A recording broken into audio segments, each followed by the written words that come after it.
Welcome again to Media Rants. No presidential administration has challenged the First Amendment as much as the Trump administration. And it looks like he's back again attacking Jimmy Kimmel, of all people. And here to sort through some of these issues with me is the great Dr. Chris Terry from the University of Minnesota Hubbard School of Journalism. Chris is the co-author of the 16th edition of Law of Mass Communications, Freedom and Control of Print and Broadcast Media. Chris, when did that book first come out? Oh, forever ago. It was available when I was an undergraduate, so it's been many, many years. And you became a co-author of it at this point. That's just absolutely wonderful. Technically, I got conned into becoming a co-author, but we don't need to talk about that We part. don't need that. Chris earned his bachelor's degree in radio, TV, film at UW Oshkosh, took a class or two with me.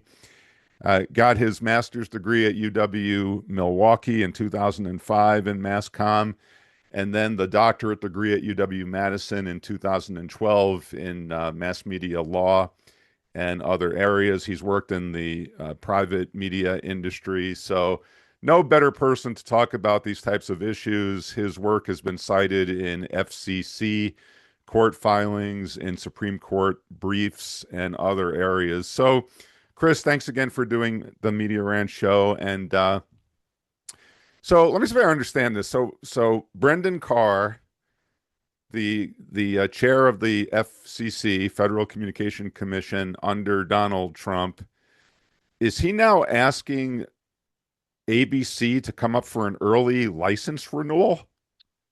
Yes. So this is a little complicated. ABC is a network. The FCC does not have direct regulatory authority over any of the four major broadcast networks, so NBC, CBS, Fox, or ABC. If the FCC or the administration want to attack a network, they can't do so directly. They can only do something where they go after the licensed stations that the network owns.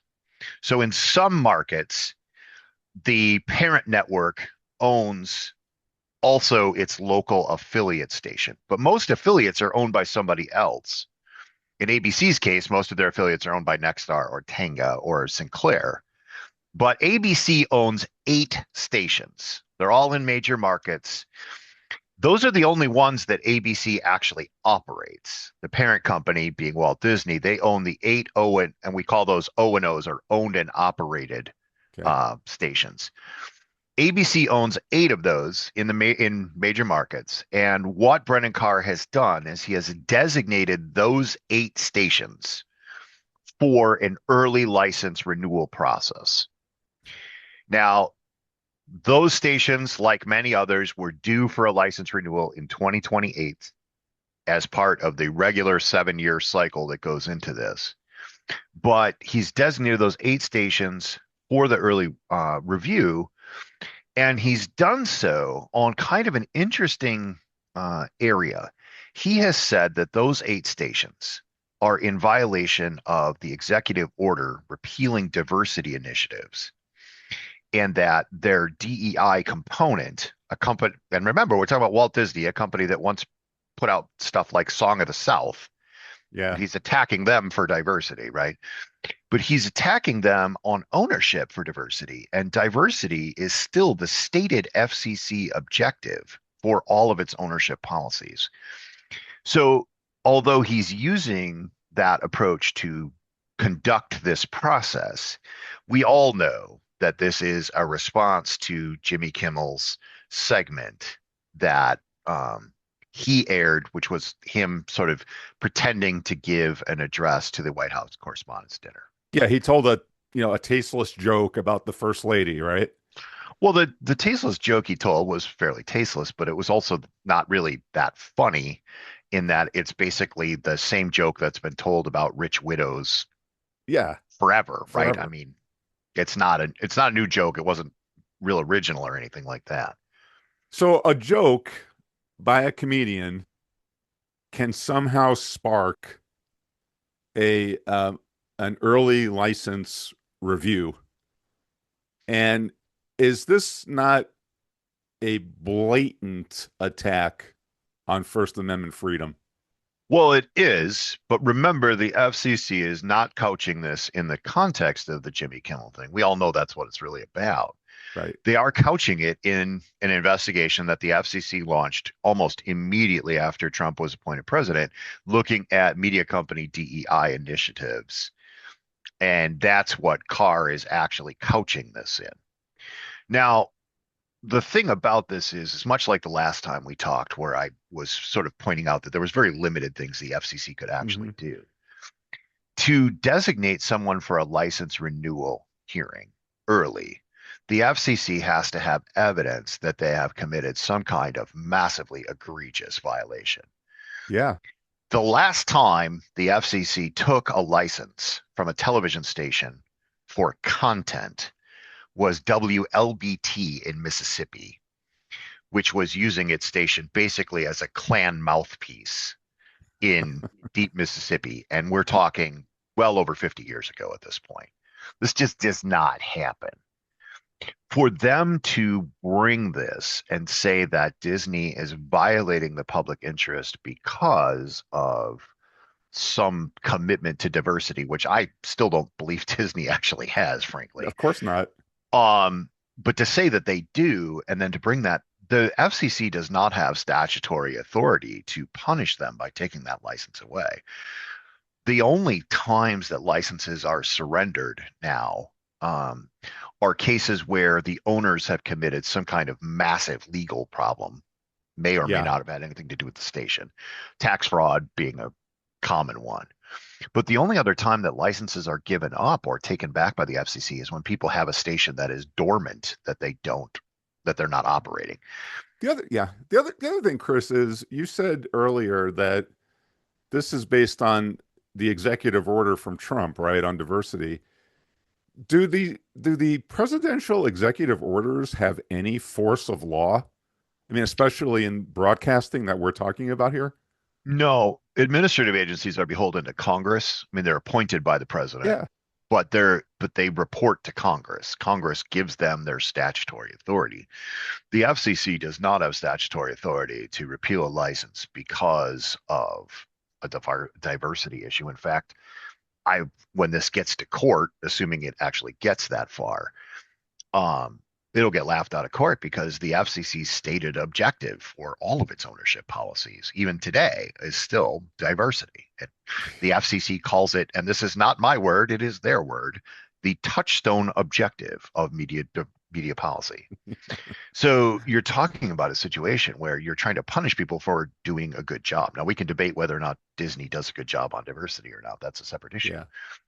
But a lot of people, myself included, think this is part of a pattern we've seen from Brendan Carr, in that he'll launch these actions, but then never take any actual formal action to conclude them.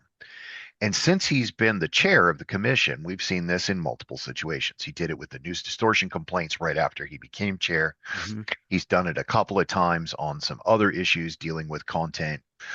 The issue he brought, or the public notice that was issued rather, against The View and other late night talk shows, they've taken no formal action on any of those things. So what you have here is a bunch of empty actions without agency approval. And the biggest, of course, is the Nexstar Tegna merger. Yeah. They did not vote on that as the commission. They had staff approve it and then released the staff's approval of it as justification for the merger.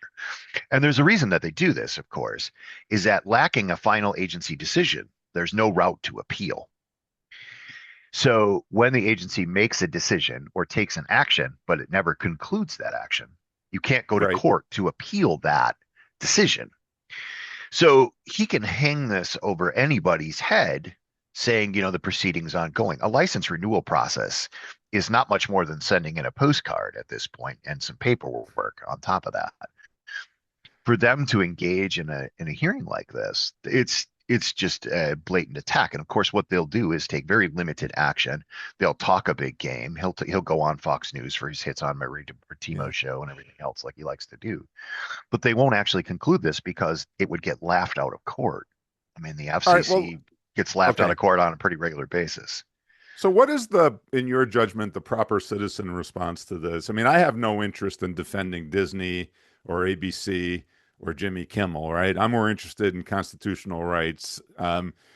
You're saying that, Brendan Carr doesn't follow through. Maybe this will all be like a quote unquote nothing burger when all is said and done. But what is the proper citizen response to these kinds of threats? It's a demand to Congress to call the FCC to heel in Congress. Remember that an administrative agency is not much more than an errand boy. It gets a little discretion in how it executes those errands, but it can only do things that it is told to do. The FCC has the ability to review licenses under Hmm. legislation that's well over 100 years old at this point, basically. Right. But it can't do that in the way that they're trying to do this now, assuming that everything was above board and they were actually trying to engage in this process in a legitimate way. The authority of the FCC was curtailed at the time of the 1996 Telecommunications Act when the process for license renewals was simplified as part of a larger deregulatory process that occurred at the FCC. That's all congressional mandate. So we can look at Carr, we can point and laugh at him, but if people are really concerned about what's happening at the FCC, it's Congress that has to get involved. And ironically, Carr's not making himself very many friends. I mean, Ted Cruz is one of his biggest critics, which I think is crazy when you think about it, in that Cruz is correctly identifying that we do not want a Democratic-led FCC to be this aggressive in sort of content regulation. Oh, yeah. So to be fair, Ted Cruz is absolutely right about that. All right. You mentioned we'll talk about some of these mergers going on. You mentioned Nexstar and Tegna. Can you review for us what is Nexstar, what is Tegna, what was the merger all about, and what is the status of that right now?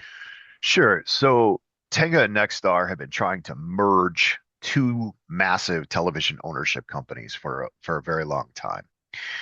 The merger has not gone through for a couple of reasons. Number one, it violates congressional mandate on how many television stations a single entity can own in the United States by 50%. It would give them access to a little over 80% of the national television audience under a single house when the rule says they can only have 39.1%. Hmm. That law was set by Congress, directly handed to the FCC back in 2004. The agencies tried to change it a couple times, but they actually don't have the authority to change the rule. Only Congress does. So that's tied up the merger a little bit.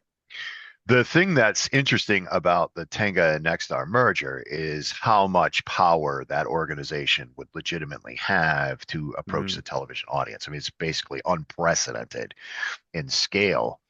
But the thing that's partially holding it up is the 39% cap. But the other thing that's holding it up is that Tegna Nexstar would, as a joint company, would in multiple markets have more than one of the top four performing broadcast television stations.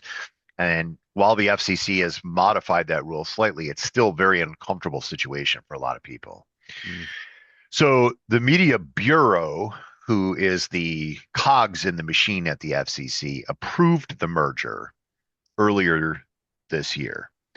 And what happened, of course, was that there were multiple challenges to it. There is a straight administrative law challenge to the process involved, that is in the DC circuit, but multiple states have brought antitrust actions against it. One of the concerns that the states have is how much leverage this company will have over television audiences, thus affecting advertising rates, but also affecting access to political airtime for Right. advertising. And of course, because broadcast stations are reimbursed by cable and satellite providers through retransmission consent, this company will have a massive power base by which to sort of bring those negotiations to the table.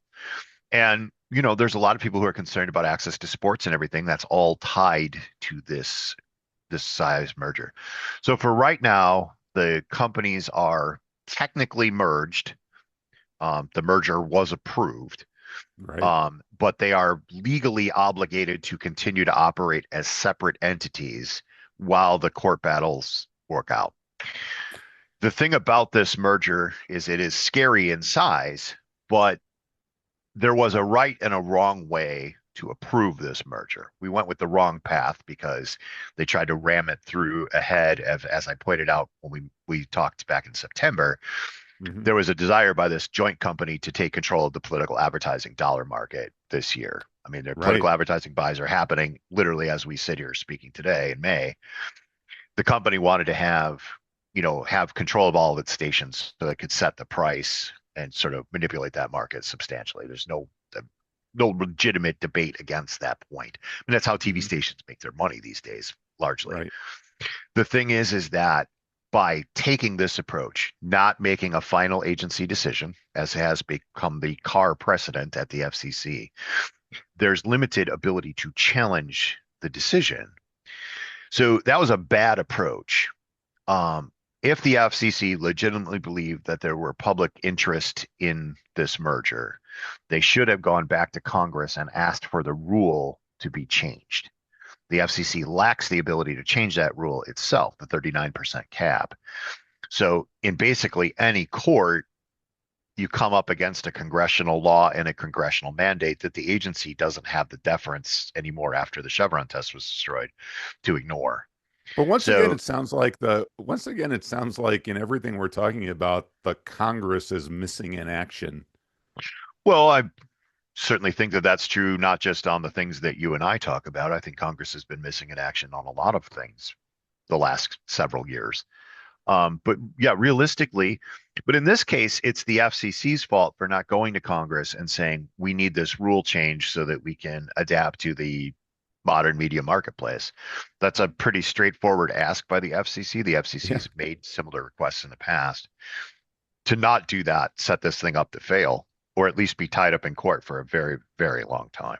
All right. What about another merger that might even be a much bigger deal than Nexstar and Tegna, and that's the Paramount and Warner Brothers, which, from what I'm led to understand, could completely revolutionize the movie industry in a way that's probably not good for Well, the what's average person. different in that merger, it is not about content, or I mean, it's not about ownership.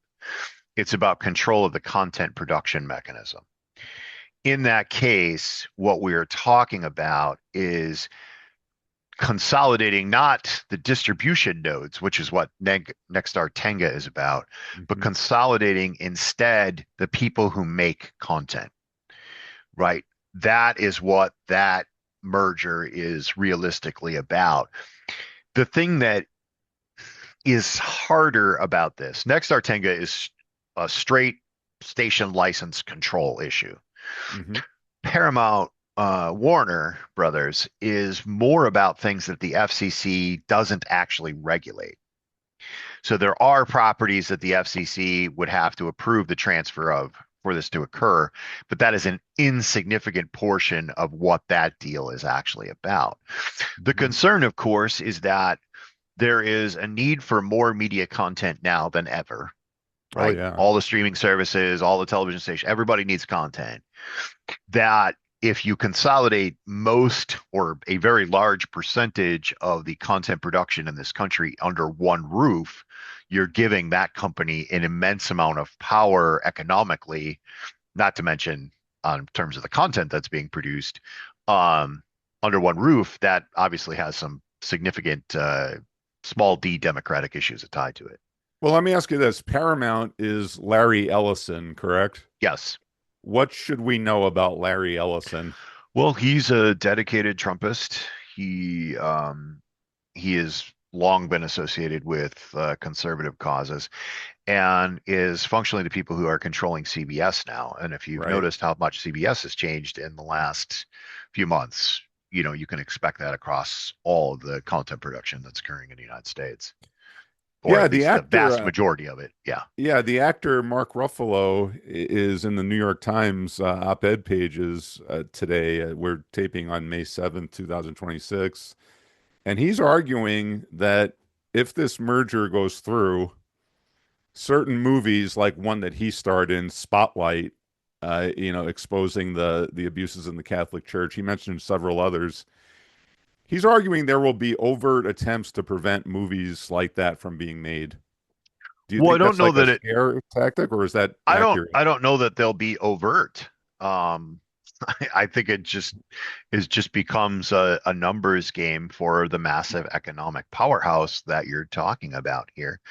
Anything that might be seen as potentially objectionable or potentially not a massive money maker is going to get shuffled to the bottom of the pile because when you have a diverse range of people who are producing content, there's an incentive to try different things, Yeah, right?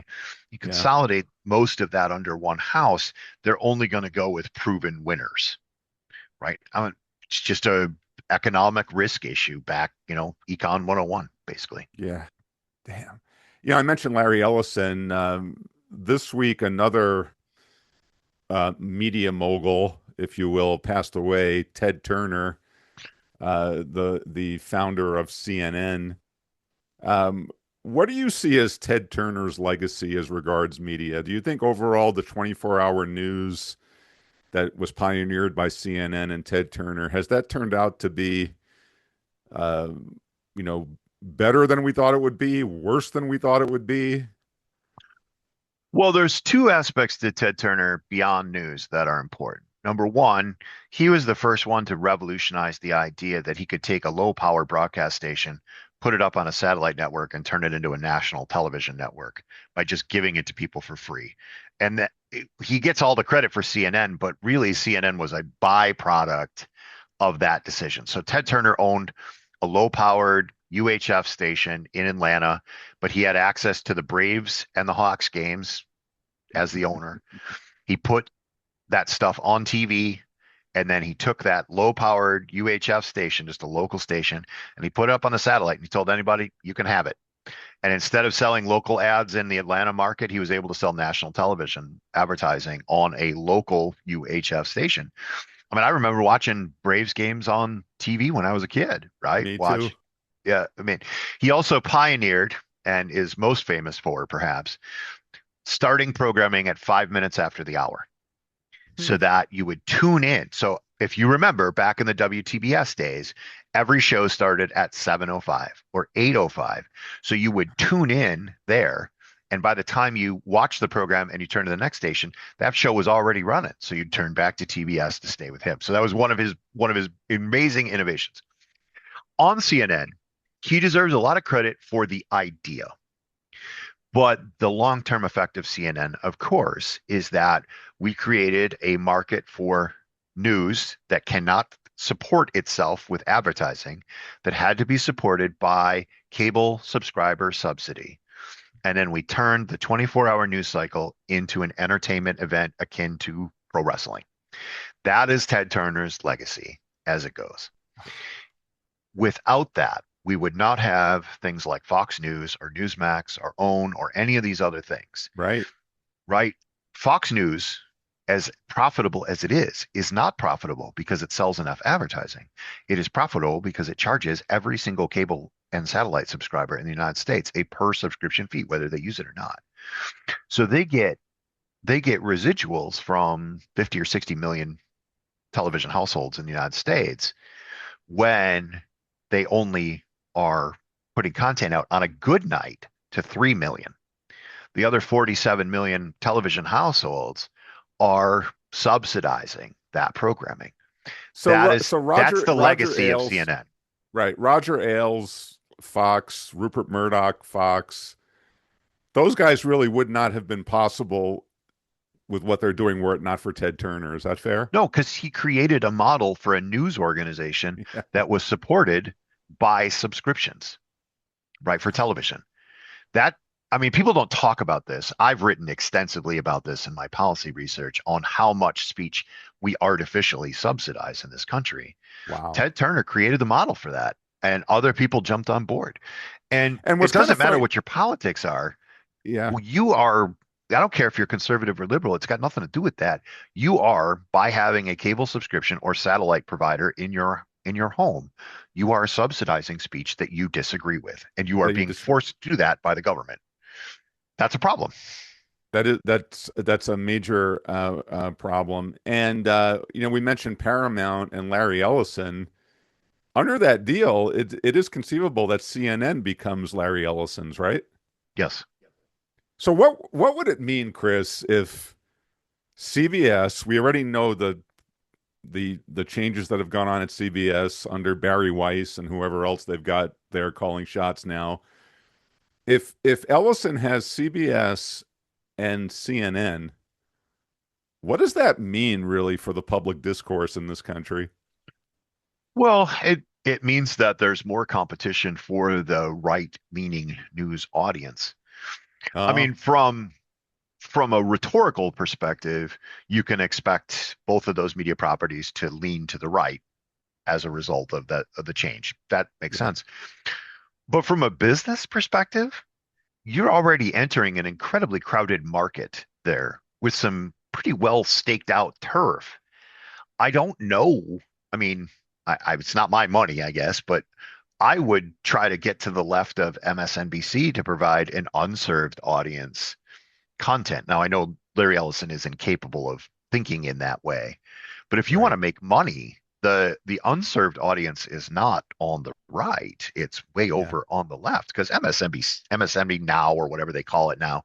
I mean, yeah, it's pretty fairly milk toast even by Daniel Holland's standards, right? I mean, it's so economically, the smart play would be to like hit the Greenpeace folks up for some news commentary. yeah, Realistically, though, they're going to try to go up. But I mean, right now, cable television audience on the right is split between Fox News, which is the dominant provider, Newsmax, and One American Network News right now.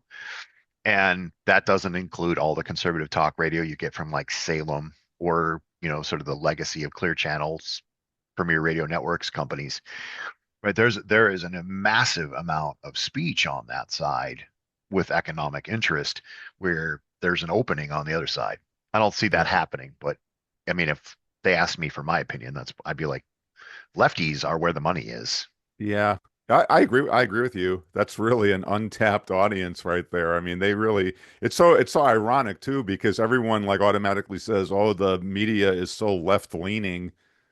Where is that exactly? I mean, two of the most major social media platforms, actually three now if you count TikTok, are owned by conservatives and have shifted their algorithms conservatively. I mean, the I grew up in talk radio, right? I mean, I remember hearing the liberal media or the liberal mass media myth all the time. And that was really funny for a guy who was working on a high powered AM radio station that had Rush Limbaugh, Dr. Laura, and Sean Hannity on it during the day, right? It was pretty hard to swallow that this myth. But I mean, that survey in whatever it was, 1984, they're still relying on that, when they asked all those journalists if they were conservative or liberal. And of course, because they're classically educated journalists, they tended to lean a little liberal. That's Yeah. where that has come from. And it's still, we're more than 42 years after that study came out, which was not even a great study when it came out at the time. And we're still talking Yeah. about it in that way. One thing that has disturbed me, Chris, and I'd love to hear your thoughts on this, is all of these news stations, whether it's the broadcast stations or cable, since Vietnam, I mean, since after the Vietnam War ended, they have been not capable of covering war issues. They've become either video games or they're patriotic cheerleading or stenography for the generals.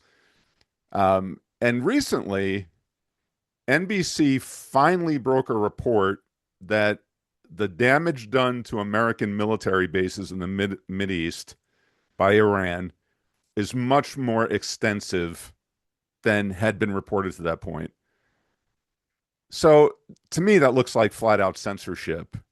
Um, what would you, I mean, it's not the government telling those media you can't cover this, but to me, self-censorship in some ways is even worse. What do you Well, that think? that was going to be my point, is I think the self-censorship there is far worse. But I mean, if you've read Daniel Holland's account of reporting during the Vietnam War, where he sort of says that most reporting has sort of the home team, rooting for the home team sort of approach, and Right, that only information in a very narrow band of legitimate controversy is discussed. right. I think NBC felt that they had a scoop, that they had information that other people may not. And remember, NBC is part of a larger conglomerate that has some military contracts associated with it. So True. they may have had some inside information that other organizations have not been given or tracked down. Um, and they ran with it. There's still some journalistic impulse beating somewhere in the dying carcass of American media at this point. But I mean, I think that in any country's history, if you look at media systems, there's always a root for the home team kind of approach. The hard news is always kept out. You know, whether whether you agree with the military action in Iran or not, that's irrelevant. The idea that media companies can't be honest about what's happening there and sort of the larger geopolitical implications of that, that's just how content gets made these days. It's not right. It shouldn't be that way, but it's the realistic outcome of companies that have been consolidated and have to digest hard news down to a point to where low information people can accept it. Right? That's Well, part of the, yeah, yeah. Well, part of basically this, pro wrestling audience level intelligence is what you have to digest it down to. well, absolutely. Well, part of this in the Trump era is the mainstream media's really inability to cover Donald Trump. I want to read you a quote from, you're familiar with Margaret Sullivan. She was the former Sure. public editor of the New York Times, award-winning journalist in her own right. And she recently said, she did another article on how the mainstream media just cannot cover Trump. She said, I want to see what you think about this. She said, the mainstream news media continues to do what it has done for more than a decade, fail to cover Donald Trump in a consistent way that truly serves the public interest or that holds him accountable. Is that an accurate statement?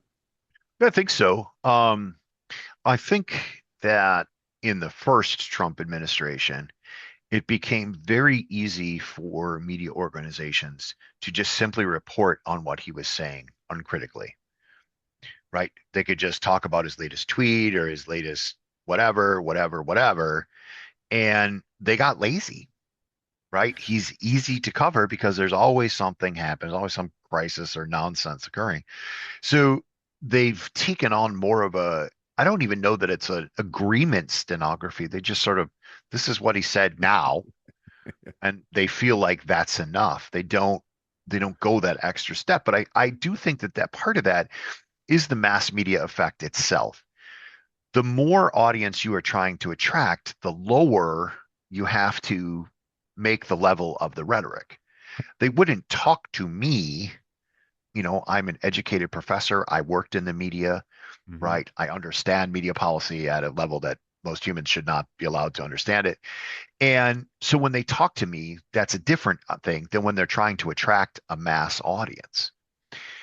And it's wrong, frankly, but it is the way it is. If you're in the business of attracting as many eyes to content as possible, you don't do that with Voltaire and Rousseau, right? You don't do that with these, sort of highbrow discussions. It's just not how it's done. That is why Hearst and Pulitzer were so successful with the nonsense they were doing during the yellow journalism period, right? Unless It's Voltaire and Rousseau are like the mutant Ninja Turtles or well, something, right? exactly, right? Yeah.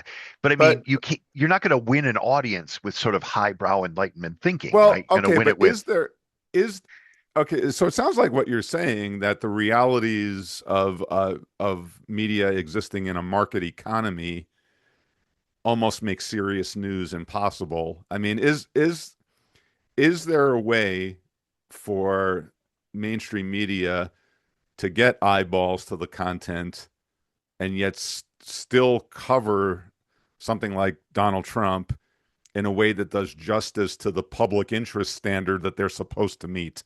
Or is this just not Sure, possible? but they have to choose to do that. They choose not to. That's the that's the gas of it, right? It's not that they can't do it, it's that they choose not to. And that's far worse than not being able to do it. It's an active choice. Look at the New York Times, right? Look at what's happened to this paper. And you didn't have to agree with the New York Times's political points of view or whatever. Yeah. It was an amazing newspaper for the news that it was able to report. Look at it now, right? Look at what Gannett did to newspapers across the United States, right? They've dumbed everything down to the point to where it's just background noise at many levels. Milwaukee Journal and Milwaukee Sentinel were actually great papers when I was younger, right? I mean, beautiful papers, Hmm. diametrically opposed editorial boards, right? But I mean, they were in kind of printed by the same company, but in rough Yeah. competition with each other. And you had a amazing news environment as a result of that. Then you merge those two papers into one paper. You dilute both things that were great about each paper. And then you reduce the quantity of the content and the quality of the content. And then you have to make cutbacks because you lose audience. So you have to attract the widest possible audience. And the widest possible audience is with the lowest brow, lowest common denominator programming. And that's true whether we're talking about news or garbage like The Bachelorette or anything like that, right? That's why that programming is so popular.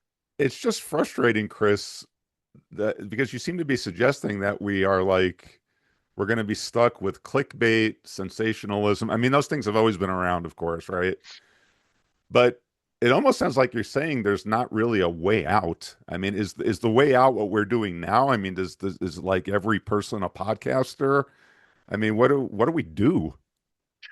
Well, we have to put people in place or get people in place who understand that there is a different way to do these things. Yeah, Remember, this is an active choice. I'm not saying we couldn't choose differently. I'm saying we don't choose differently. And right. of course, that's part of why I'm in education now instead of working in the media system myself is I wanted to have a chance to sort of mold young minds and perhaps warp young minds even and convince them that there's another way to do this. But this comes back to a central premise I've made many, many times. In 1996, we changed what our media system's value was.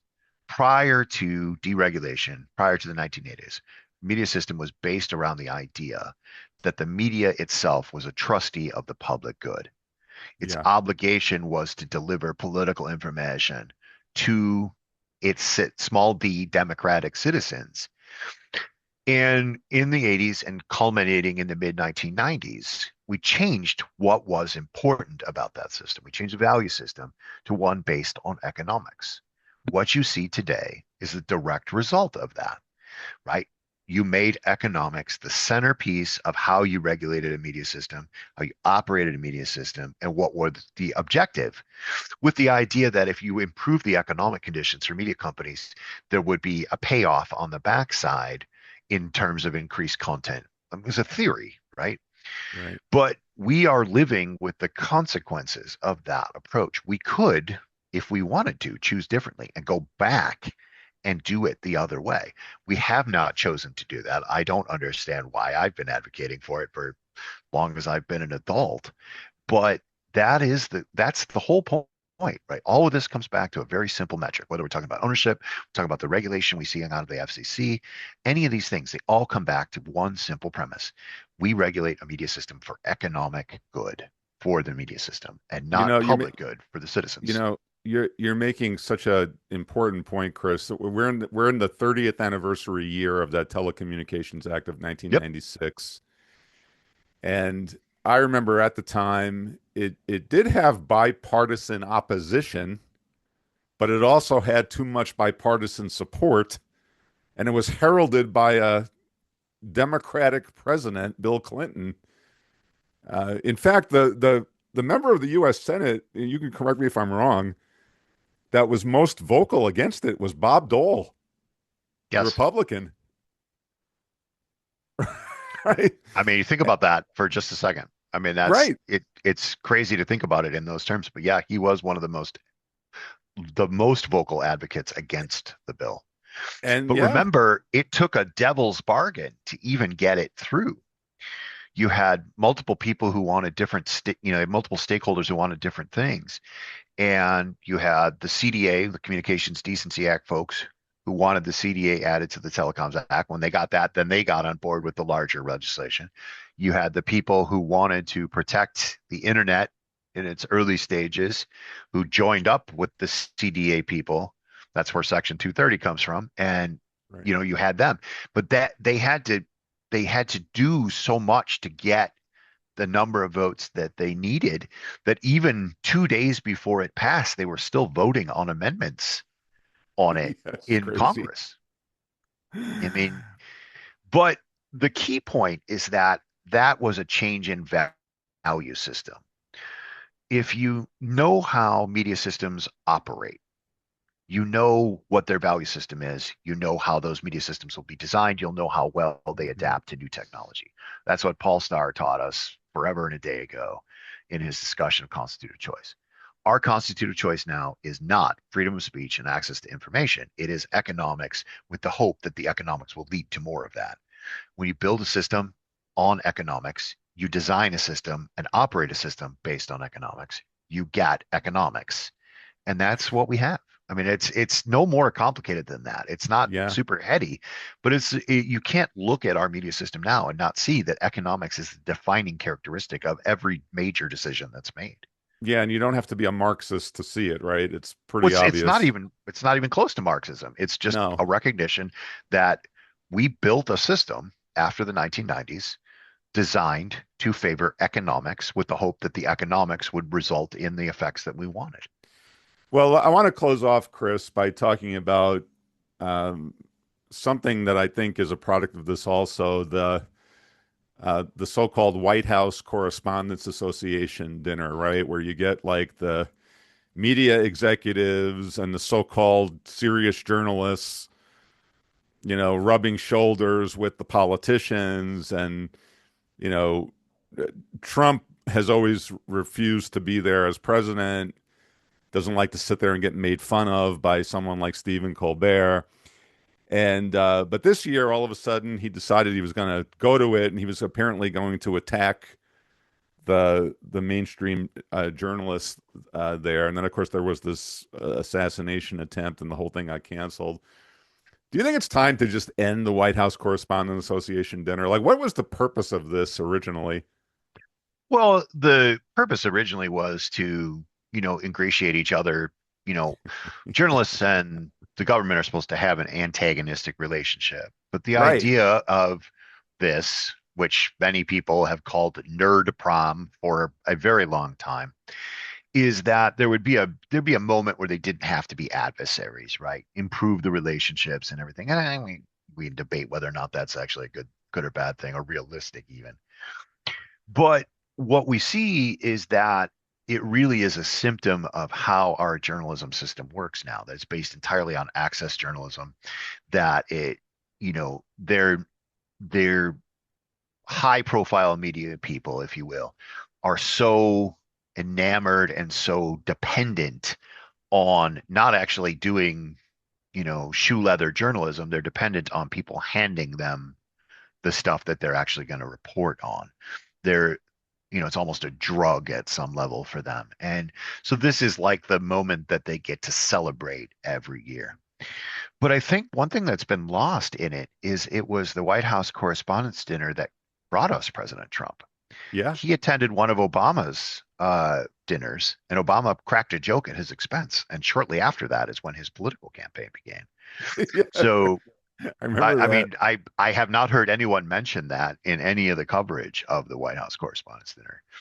Yeah, it is well past its prime, and any serious journalism scholar tells you it's just preposterous that we're still doing this kind of thing. Well, well, first, like, what were they thinking this year? I mean, here's a guy, Trump, who's literally called them to their face, the enemy of the people, right? Has absolute contempt for even like mild pressure, mild accountability journalism, has been brutal for female journalists.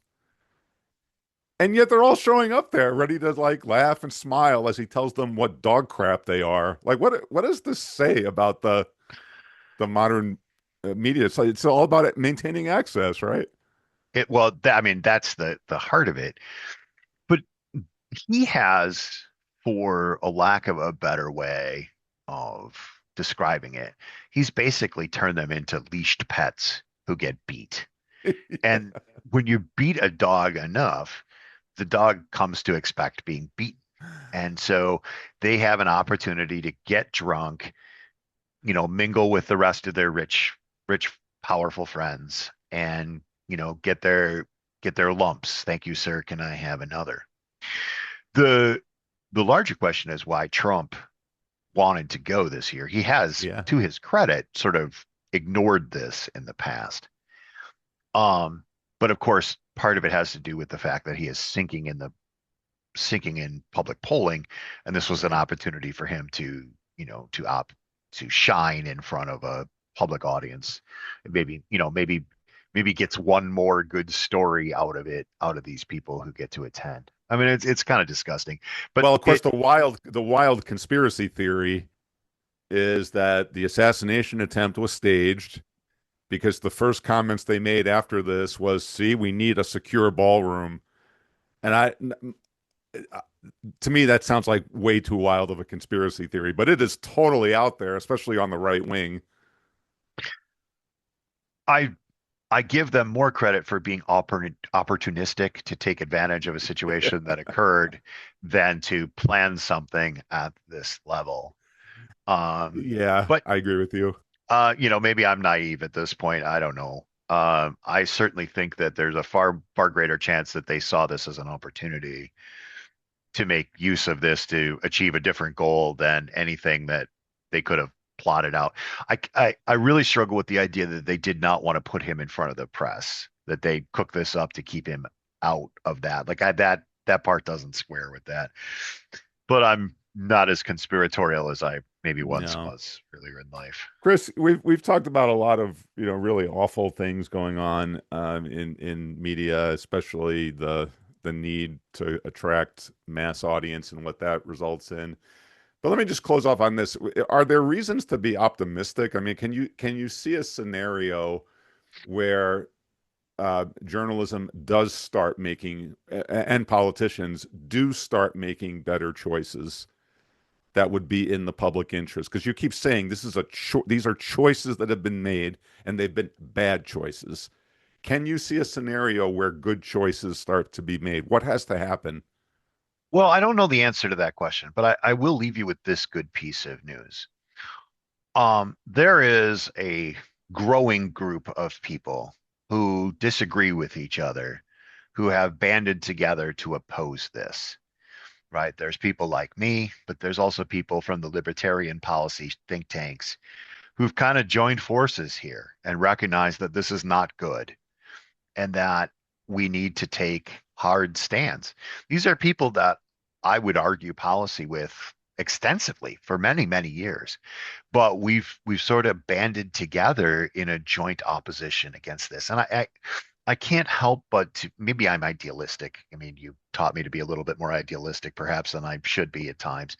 But seeing that and seeing that it's not just people on my side or the other side who are taking a stand, but they're joining together to take those stands. That really does give me some hope that this ship can be righted. I don't think it can be righted quickly, but I do think it can be reset. The counter argument to that, of course, is that the people in Congress don't know how to handle our media system, and they're Yeah, doing a lot of things that are counterproductive for that. yeah, Maybe we can get past that. Maybe we can get some smarter people in there at some yeah. point. But Well, here's hoping for a reset. Chris, thanks for doing this. We'll do it again soon. yeah, see you Appreciate it. next time. All right.